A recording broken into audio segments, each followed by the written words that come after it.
The Inflation Reduction Act, which was signed last year, lets Medicare negotiate on prices for the first time ever. On the list are some of the most commonly prescribed drugs of all, including Eliquis, Jardiance, Enbrel. All the major pharma companies are affected: Pfizer, Merck, Eli Lilly, Johnson & Johnson, and the drug makers are already fighting back with lawsuits. Before we hear from the president, let's get the stock angle on all of this. And joining us now for that is Louise Chen, a drug analyst at Cantor Fitzgerald. Louise, welcome. In total, these drugs accounted for, I'm told, $50 billion of just Medicare Part D spending. So there is a lot of money at stake here. What is the effect, if any, of what has been announced today on the prices of the stocks of the companies that manufacture these drugs? Well, I think right now, in the short term, none of these named drugs will have a big impact relative to what the street was thinking for these companies. The drugs that were listed were mostly ones that were debated. There were a couple outliers that people didn't expect.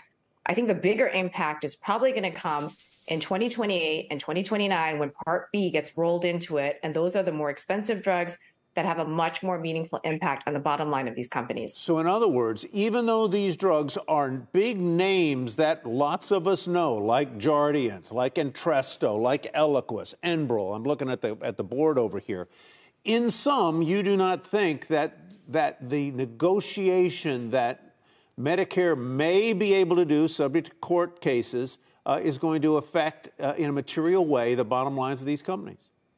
Yeah, I think, well, it will affect the bottom line of these companies, but I think this has already been anticipated, right? I'll give you an example. Pfizer is one of my companies that I cover. Bristol and Pfizer have a product, Eliquis. Eliquis is slated to go generic. So it is something that has already been anticipated in the models on the street. Another example is a product, Stelara, that J&J has. That was a rather unexpected addition to the list, but that one is also slated to go generic, and that's how people have been modeling it. So for now, the first tranche, I think, was an easy pass, first time around for these price negotiations. But I do think over time, things will get a lot more complicated. I know that you're going to be watching closely the lawsuits that have been filed by the manufacturers against this move by the White House. What do you anticipate will be the resolution? I mean, if you had any way to predict the future on this front, do you think that we're going to see this actually go into effect and that you're going to see the impact on the drug companies themselves? Yeah, I think the potential for it to go into effect is 50-50 at this point. A lot of questions I get from different investors on the street is how soon we could see some sort of resolution. And I don't anticipate that will be in the near term. I think this go through the course, at least for the next year or so. On what basis are the drug companies attacking this plan? In other words, the right for Medicare and Medicaid, I suppose, to negotiate prices? What's the legal defense here that they're using? Yeah, so the legal defenses, there's different ones for different companies. I think the main one is a violation of the First and Fifth Amendment, to a smaller extent, the Eighth Amendment. And then also AstraZeneca came out arguing that it violates the Orphan Drug Act. So they're all going after different angles. And I think seems like the bus is getting bigger with pharma companies suing the government on this.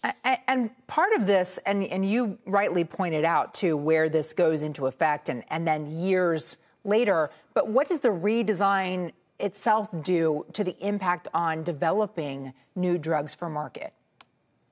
And that is really the biggest question of the day, right? Can the government and industry work together to preserve innovation? And if I listen to some of the comments that CMS made this morning, they did say that innovation is really key and they want to protect it.